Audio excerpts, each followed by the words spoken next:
अस्सलाम वालेकुम जी। ये वो खजूरों का अंगूरों का बाग था जिधर असलम ने तशरीफ़ रखी, यानी इधर आराम किया था, बैठे थे।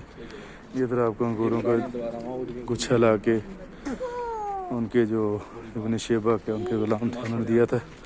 यहाँ पे वो इब्न शेबा मुसलमान हो गए थे इस्लाम की वजह।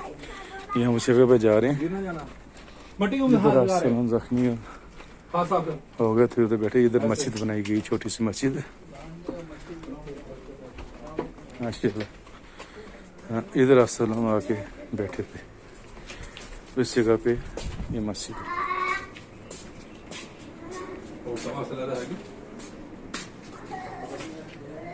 अंदर ही पढ़ रही थे, पीछे बैग थे पढ़ रही ये जी मस्जिद अदास।